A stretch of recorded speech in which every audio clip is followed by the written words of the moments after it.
Hello, everyone. Okay. I'd like to Hello, everyone. I'd like to welcome you to the Canada FASD Research Forum 12 Days of Mocktail Christmas competition.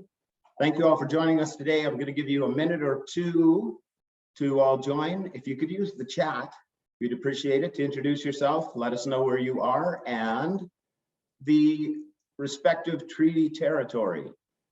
Once we've got everybody signed on, we will start the competition.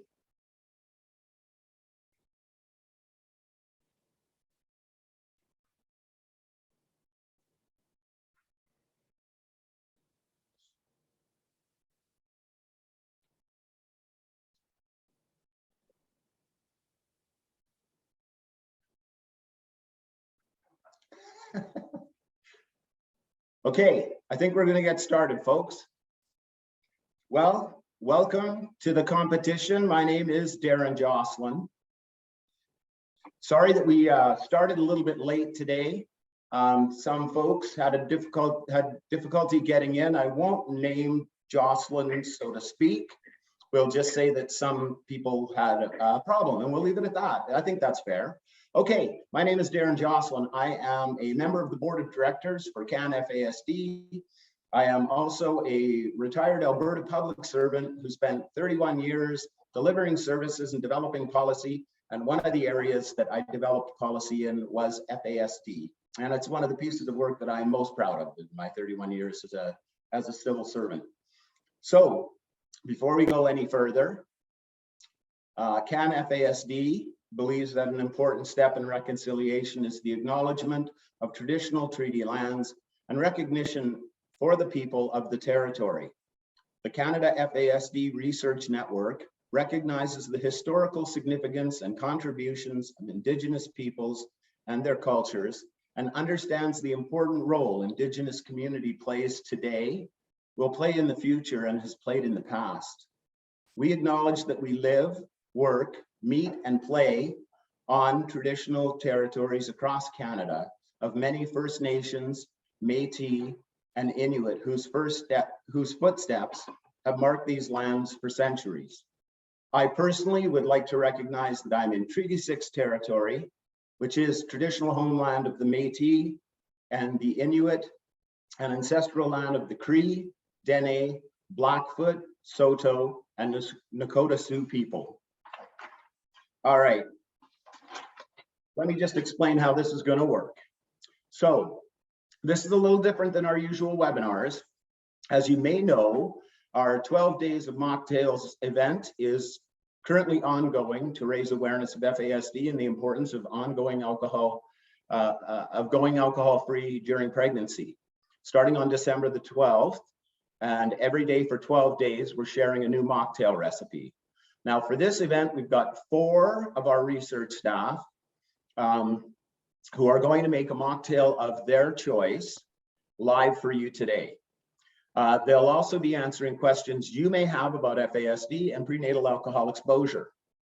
You'll have an opportunity at the end of the event to vote on which mocktail you think is the best, and we will crown our 12 Days of Mocktails champion.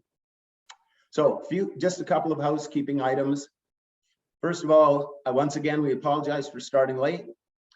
We are recording this presentation, and it's also being broadcast on our Facebook page. Please feel free to ask questions using the Q&A function on Zoom and upvote the questions that you would like answered most. And you can also send questions in the chat function. So before we get started, I want to introduce our contestants. Our first contestant is Jackie Pye, our intervention research lead. Our second contestant will be Lindy Wolfson, a research associate with the network. And our last contestants as a team are Jocelyn Cook, but don't worry, Jocelyn, don't worry, folks. She still has a chance of winning because she invited Kathy Unsworth, our managing director, to join her. So she's still got a chance. Jocelyn is our data research lead. So let's get this going. As I said, researchers have chosen a mocktail of their choice. They'll be making it for you today. Their only restriction is the mocktail must include red or blue. Red or blue. Jocelyn's there looking and thinking, what is red? I think, I don't know. Anyway, so without any further ado, I'm going to hand it over to Jackie. Jackie, tell us a little bit about yourself. All right. Hi, I'm Jackie. Nice to be here today. I am the intervention research lead for CanFASD, and that means I really love intervention research and love thinking about pathways to success. In the interest of pathways to success, I am not particularly kitchen savvy. So you will see today that I am attired spectacularly in safety wear, because sometimes you have to plan for any eventuality. In my case, if something goes boom, they will find me in the rubble. So yay, that's nice. Me. Well done. So quick question before you get started, Jackie, you've been working hard on interventions to support people with FASD. Can you tell us a little bit about your Towards Healthy Outcomes framework? Yeah, I love to talk about this framework. I don't know why you start me on this framework, Darren. This is the kind of thing that could take the entire time. We can mute you. Oh, dang it, man. Yeah, Jocelyn does not need to laugh at that. That mute goes both ways, girl. Anyway, Towards Healthy Outcomes. This is a framework where we're thinking about how we support individuals with FASD across the lifespan, where we think about what it means to achieve developmental outcomes, to take a strength-based lens, and look at support across many different domains of functioning. We're really excited about it. We're actually currently working on the 2.0 version, Darren. So there's a trailer, kind of spoiler alert. Everybody stay tuned, because in the new year, we're really excited that you're all going to see the 2.0 version, where we update it based on some of the fabulous feedback we've had from communities and from caregivers around how we can keep building on the tool and help identifying a bit of a pathway towards these healthy outcomes for all individuals. Great, thank you so much, Jackie. Very exciting stuff. Okay, so tell us about your mocktail and go ahead and make it. You have as much time as I choose to give you, and the time starts now. Okay. Oh no, I'm already sweating. Now I'm panicking. Now you've made me really nervous. I have my piece of paper and it's already trembling. Okay, I am making a white sangria, non-alcoholic, of course, mocktail. So I have a really long list of things here, so I got to follow it really, really carefully, but people should be very excited by this right now. I also want to introduce the jar of choice. Do you notice it's mason jar? My daughter tells me that everything in a mason jar is good these days. So I want to highlight that we are going to make this in a gigantic mason jar. So here we are, the mason jar. We are going to start with a large lemon slice. So imagine slicing, I'm slicing, and look, magically, lemon sliced. Beautiful lemon slices. Ooh, that one kind of got stuck. Okay, we're good. That's our lemon. Then we add in orange slices. Slicing an orange. So I'm not allowed to have knives. So you were imagining that I'm slicing right now. I'm slicing, I'm grabbing. Look, orange. Can you see my bin? There it goes, in there. Now you go the oranges. Beautiful, beautiful. Now I am adding some sliced strawberries. Slicing, adding in my strawberries. Oh, wait, are these red? I believe so. I think this is a red food ingredient going in right now. Kind of like strawberries. Actually like strawberries a lot. Ooh, having trouble grabbing all the strawberries. I did wash my hands a couple of times. The dogs then licked them a couple of times, but I did wash them again. Truly. I am now adding green grapes. Ooh, they're shooting across the table. There's the green grapes. You see the expertise with which I drop these into the bin, the care that I'm using, Darren. Yeah, okay. I mean, truly pretty special. Oh, I am now adding the liquid. Oh, it's time for the liquid. I almost got really excited. Oh no, I get to add the mint first. Ooh. You got to pay attention to the details on these recipes. So, oh, look at this, guys. I found this in the store. I didn't know they had things like that. Like it's mint, still with the root attached. I mean, like this is super fresh. Like if you were here right now, you would be amazed. I'm just saying. Okay, so now I'm ripping it off. I'm not really sure how you rip mint off, but we're just gonna go for it. I hope that all of you viewers out there recognize that even if you're not like super kitchen savvy, that you too can make a spectacular mocktail. It's gonna make you look great at the end. Because if I can do it, believe me, you can do it. All right, now I'm gonna add grape juice, orange juice, and sparkling water. And I'm going to start. Oh, and I discovered something as I did all this because, I had to do some research and learn things because I live out in rural Alberta. I don't live in a city. So we don't have all the things sometimes that one might want for ingredients. So I could not find white grape juice, which is what the recipe calls for. So instead, I am substituting with pure apple juice, which is apparently okay because I did the research and the research told me that I could use it. I know. Darren, are you just like oohing and awing right now? Trust a researcher. Right? Like I'm like, ooh, now how many do I want? Okay, so I'm putting it in my little measuring glass. I'm trying to find 350 milliliters. Here we go. Oh, it's about there. Feel like we're in the ballpark. So I'm going to add this to my beautiful sangria. Oh, look at that. Pretty spectacular. I am now going to add my orange juice, same amount, 350 milliliters of orange juice, all this fruit. I feel like this is seriously going to make my fruit intake for the day too. It's healthy. Look at that. More. Can you see it on the camera yet? Oh, I gotta adjust. Hang on, let me adjust there. Oh, see? Now you can be fully impressed. And now I am going to add sparkling water, and I am adding 700 milliliters of sparkling water. Or I'm going to try to. Here we go. Here we go. That's about 500, give or take. I know it's not good data. That's one would say be precise, Jack. And what did I say? 700? I think that's about it. There we go. Wow, that made like only half my jar. I'm gonna have to top up my jar while other people are performing. There is my amazing white sangria. I now get to add some more garnish. So in the interest of the competition, I am adding some blueberries into our sangria, as well as some nice red raspberries. And there we go. All done. When we're not looking, I'm going to pour it into the glass because I'm really concerned that it's not going to go well. And now my safety vest is covered in whatever, but we're going to pour it in this glass. And as we go on, you're going to see me drinking this amazing drink. There you Fabulous. go. So can you tell us a little bit about what's special about this drink? Why are you recommending this drink for individuals? Well, see, it's got a whole lot of fruit in it, and I feel like that immediately makes it great. It required me to use nothing that I had to turn on or set fire to or use anything with sharp blades.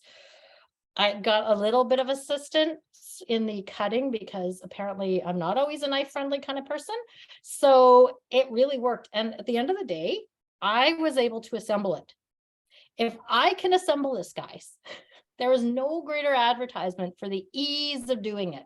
So if you want something that's quick and easy, but looks really fabulous, like look at all the color and there's stuff in there and people are going to look at it and they're going to go, oh man, that's amazing. How'd you do that? And I'm going to say, I spent hours and hours and hours on it. And Jocelyn, mind your mouth. I saw that. And Kathy, you were right there next to her. I know where you two live. I'm just going to say that because this was amazing. So if I can do it, you can do it, and it's going to be amazing. And when I pour it in my glass and try it, I'm going to let you know how great it is. Probably while other people are doing things. You were saying yum, you liar. Sweet, sweet. Well, that is marvelous, marvelous, marvelous. I love your knife skills or recognition that you don't have any. Well, thank you very much, Jackie. I have one final question for you before we move on. Can you just very, very quickly describe how alcohol impacts the fetus? Oh, wow. Yeah. I mean, alcohol affects the developing brain and body in lots of different ways. It can change the way in which, brain cells move and migrate through the body, or the way in which they replicate, the way in which they communicate. ultimately, the effect of alcohol in utero means that the basic building blocks of the brain and the body are disrupted and are put together a little bit differently. So this is why individuals with FASD or have prenatal alcohol exposure are going to experience unique areas of difficulty, and sometimes areas that are scattered around because the foundation has been affected.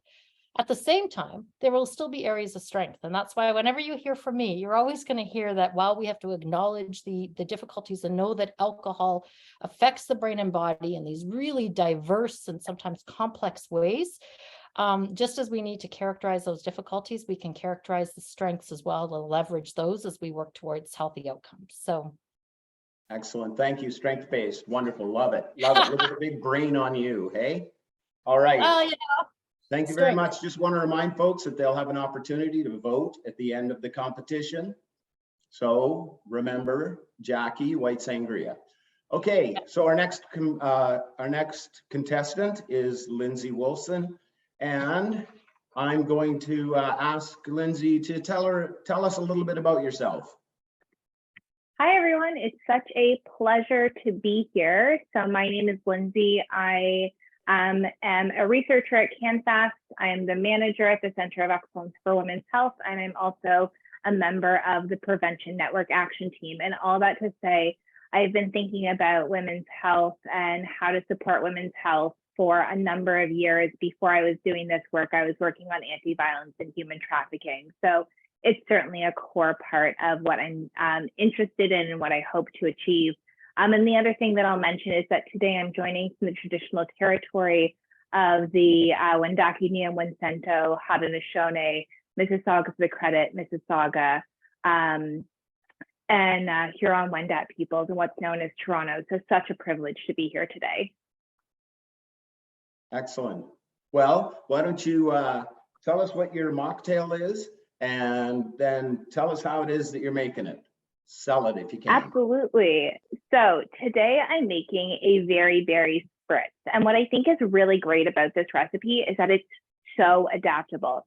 It also very much incorporates the colors of red, and these are blueberry ice cubes.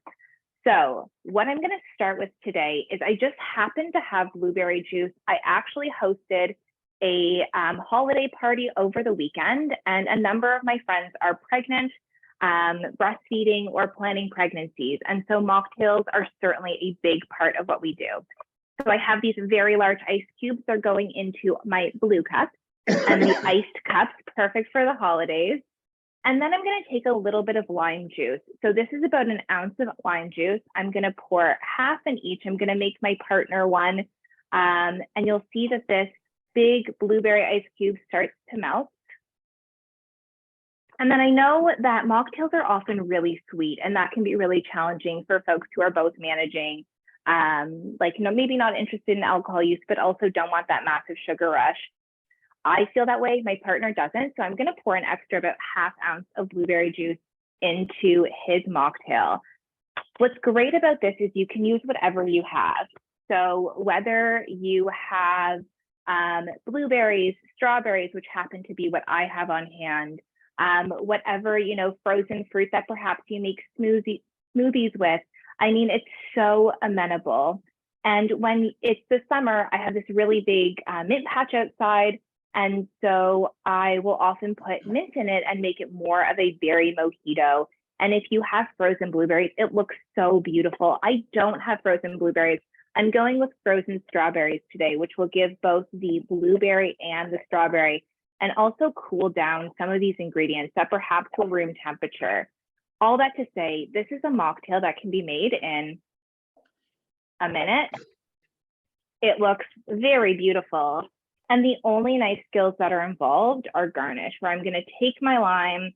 I already have lime juice in there, so I don't need to add any more if I don't want to. But I want this drink to feel like a celebration. So I'm just going to cut it and have it rest on my glass like this. And so really quick, really easy, really affordable, and so beautiful. You have your floating strawberries, you have that big blueberry ice cube. And again, in the summer, add some mint in here if it's available, or if I was in Jackie's house right now, I certainly would be having a very berry mojito instead of a spritz, but this will still be equally as delicious, maybe just more appropriate for the moment that I'm in right now in my house. Okay, I just got to jump in. Darren, I thought experience hosting cooking shows was exclusionary criteria for this contest. I'm just going to throw that out there. I kind of feel like she's breaking the rules. Although I Okay, want well, one of first them. of all, You're I don't- supposed to be on mute. The Well, rules no, are be on mute. thanks. for No, your- the mute, they're not. No, we You were know told what? we don't have to be on mute and that we could heckle. We were given Okay. permission. Okay, Jackie, thanks very much for your input. Nice to know that you'll give it whether we want it or not. Anyway, so back to Lindsay and Tori, if you can mute Jackie, that'd be cool. That'd be great. Anyway, go ahead, Lindsay. I mean, thank you so much. And I just don't know what you're talking about, Jackie. I would never do something like this in my home out of my own love of cooking. But really, there was only a knife used for like 20 seconds. So you can do this. You know what? I think that if somebody can use a knife, that's totally fair. And I actually really encourage Jackie not to. And we'll just leave it at that, okay? I do have a question for you, Lindsay. Yeah. Can you talk about how it is we can support people to not drink during pregnancy? I mean, clearly mocktails are a start. What else can be done? Yeah, I mean, I think there are so many different ways that we can do it when we host gatherings. And I think perhaps this is just inherent in the work that we do. We always make sure that there are alcohol-free options. And whether we call it a mocktail or not, that's certainly one thing. The other is if we go to an event, I will always say, I'm not going to drink. So that way, if I have friends who are planning a pregnancy or they're early in their pregnancy and perhaps haven't said, and even if they are pregnant and just don't feel that they would necessarily be supported, having a sober buddy can just be so empowering. Outside of that, there are lots of different things. We recently actually worked on this booklet that is on the CanFASD website called Thinking About Pregnancy, a booklet to reflect on alcohol use. And that booklet has lots of different ideas, like going for a walk and really thinking about what's in your toolkit. What are things that you love?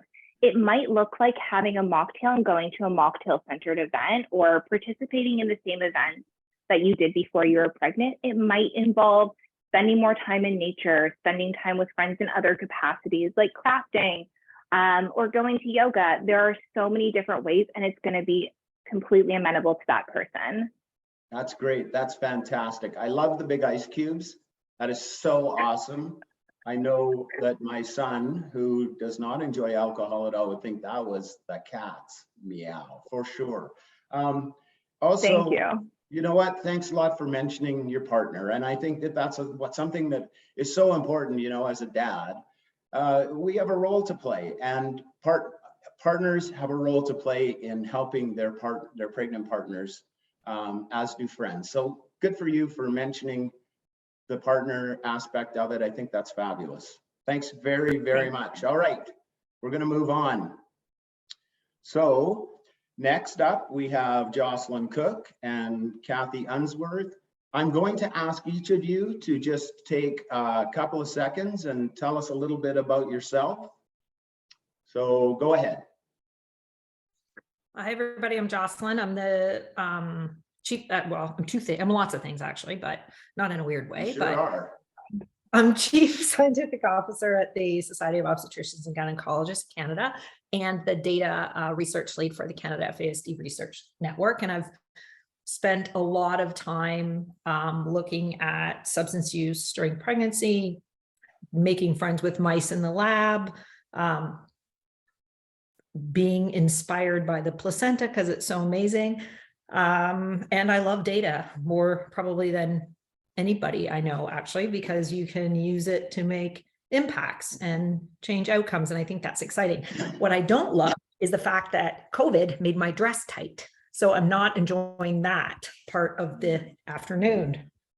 Okay, well, Here's thanks Kathy. for that. Sorry, Kathy. Jocelyn took all the time, so we're gonna have to move on. No, you go ahead. Tell us about yourself.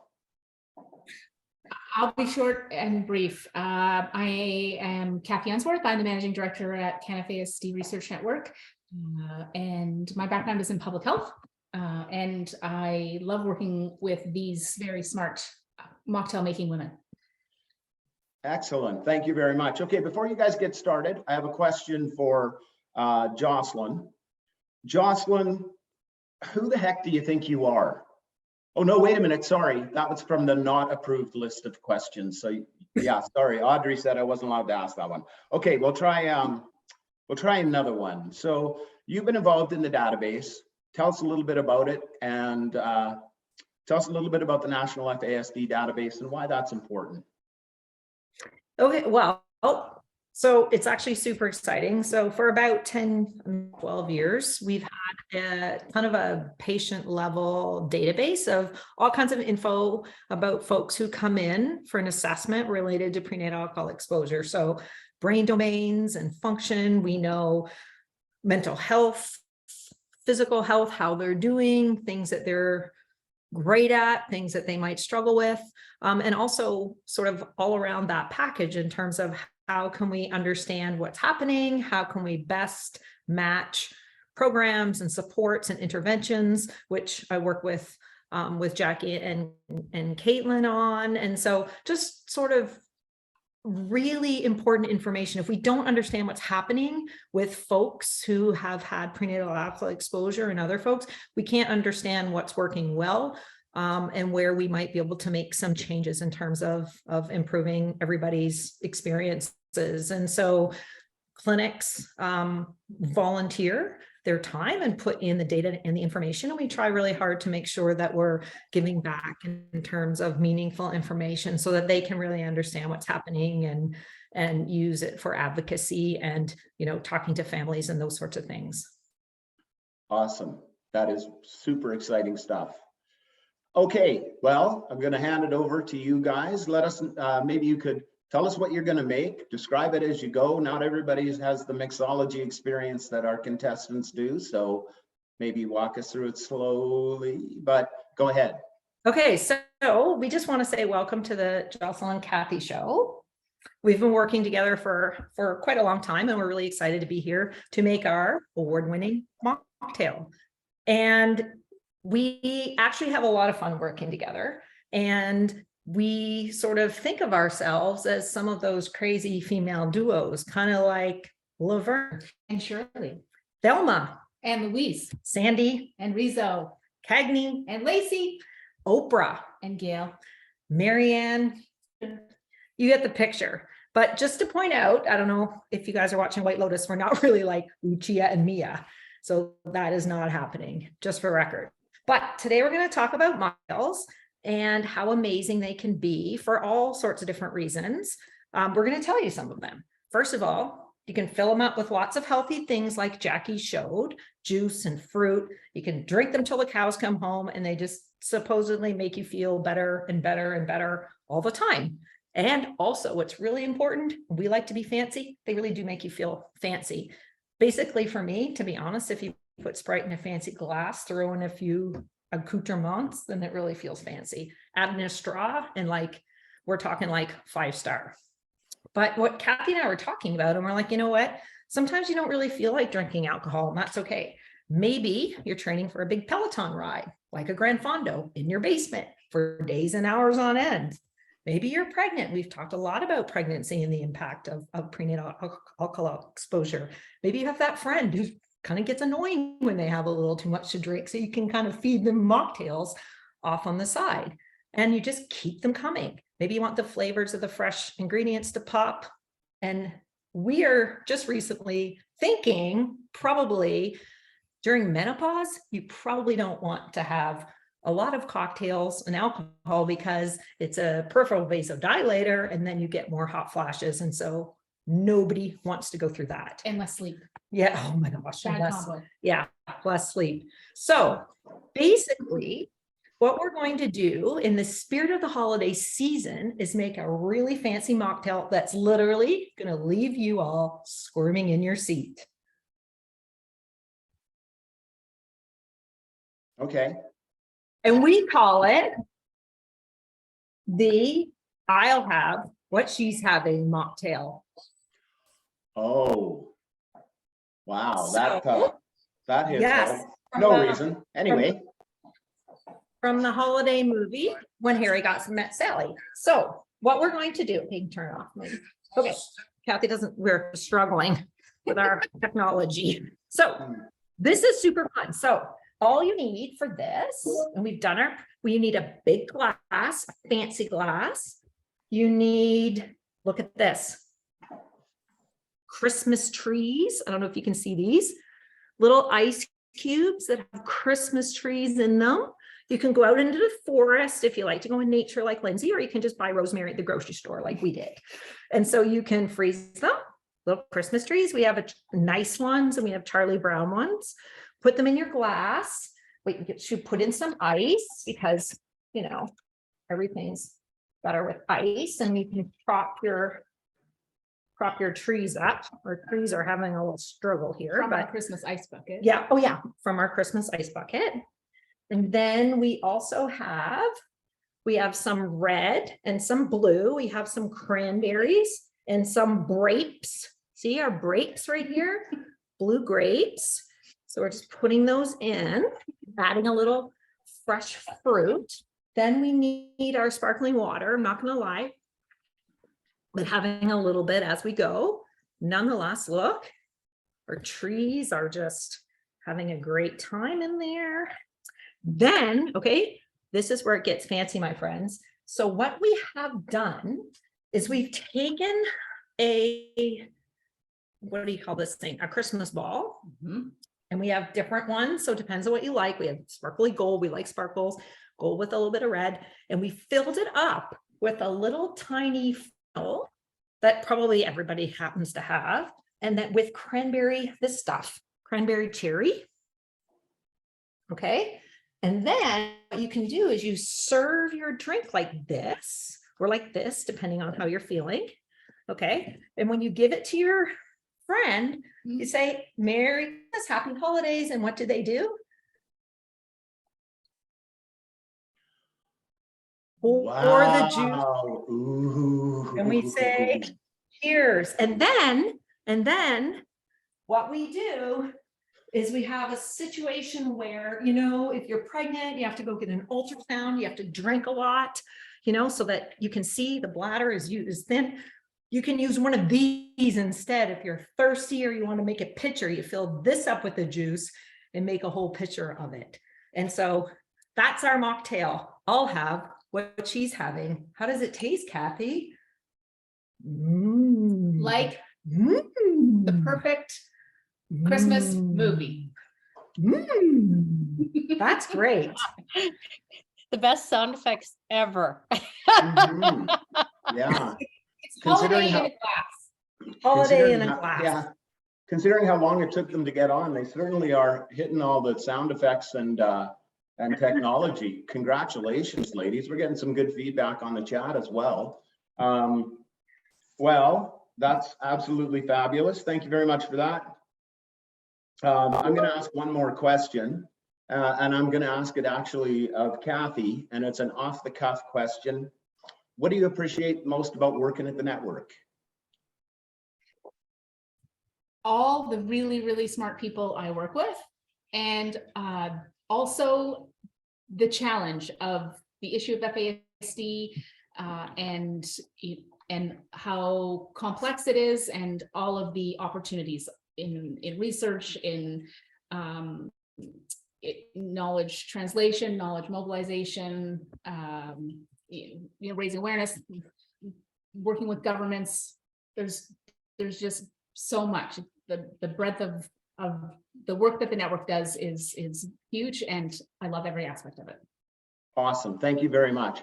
Okay, I'm going to go back to the contestants one more time. I'm going to give each of you an opportunity to sell your mocktail, and then we will go to the audience to let them vote, and we'll determine who the winner of this mocktail extravaganza is. So we're going back to Jackie. Jackie, you've got about 30 seconds. Why should they vote for your mocktail?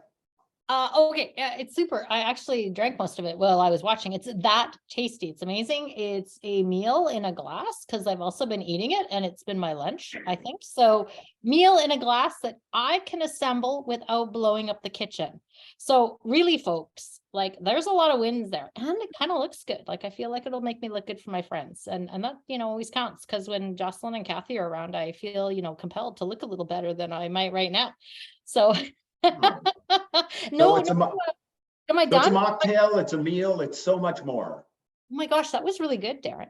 Every Like, once in a that was- while I hit it. I'm done for the day. Thanks a lot. And then Okay, I want let's- Lindsay on my team next time so she can like put the good words around everything. And use a knife. Oh yeah, that too. Okay, Lindsay, you got 30 seconds. Okay, well, see if I can sell it. But what I love about this drink is that it is cheap, it is simple, and it looks great, and it tastes even better. Have a nice glass and have a great time. I don't think you can do anything better than that. Excellent. Cheap and simple. That's what my wife calls me. Beautiful. I love it. Okay, and now we're going to give, and first of all, I'm really excited to see how they're going to be able to do this in 30 seconds, but I'm going to hand it to Jocelyn. Yeah. And Kathy, you got 30 seconds, sell your drink.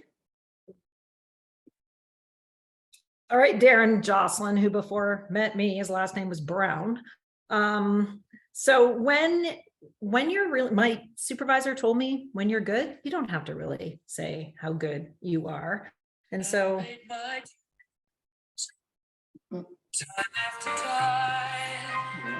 we have a theme song. Yeah, we see what you're doing. Yeah. Okay. Well, okay, well, your time is up. So we're gonna turn off the Queen because this song literally goes on forever. Just wait for it. Just wait for it.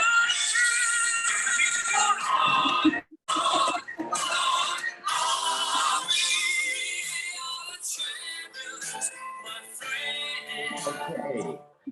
Actually, we're all champions because we get to work together. That's nerdy, but it's actually true. Excellent. Okay. I think it's fascinating that sometimes you listen to your supervisor and sometimes you don't, because I've never known you to not say how good you are at pretty much everything. So that's okay. Take what you like, leave what you don't. It's a great way to live life, right? Okay, so I'm going to hand it to the audience and I'm going to ask you to vote and we will find out who the winner is. While we're doing that, I would like to ask a simple question of each one of the teams, well, each one of the panelists except for the Ottawa team.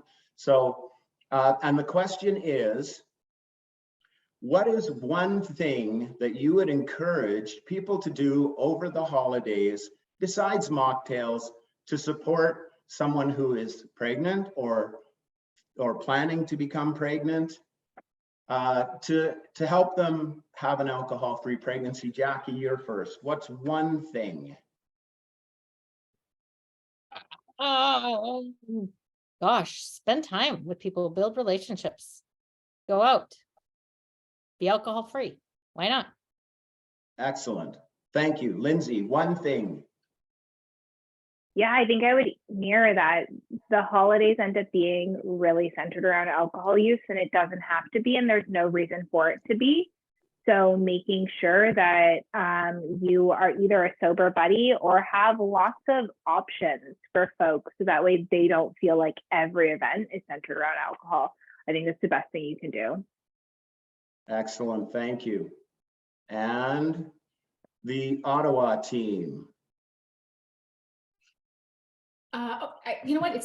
It's so easy now that you go into any grocery store and there are so many options of cool bubbly water flavors, and slice up some fruit and strawberries, and it can be, just included on the island or the table, as an option, and just the flavors are fun in and of themselves. There's so many now.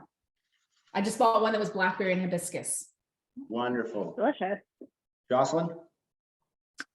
I think put everything in fancy glasses. Like, Oh, I don't know. I love fancy glasses. the complexity is overwhelming. Excellent. Okay, well, we do have a winner. And so we're about to make that announcement. Let me see if there's anything else that I need to say. No, it looks like we've got all that covered and all that covered. So the winner of the competition is me. I win. Sorry, hold it. I'm getting a message from HQ, Audrey and Victoria saying, I apparently have to actually make a mocktail to win the contest. So I guess I'm disqualified. So the real winner is Lindsay. Yay. Jocelyn, where do I don't get queen? Amazing. Way to go, Lindsay. She is our mocktail 2022 champion. Thank you very much for those who attended. Thank you very, very much to our presenters and contestants. All of these recipes will be up on our website at www.canfasd.ca. I'm Darren Jocelyn. On behalf of the network, I would like to thank you all for joining us. Wish you a very safe and happy holiday season and the very best in 23. Thanks for joining us. Bye now.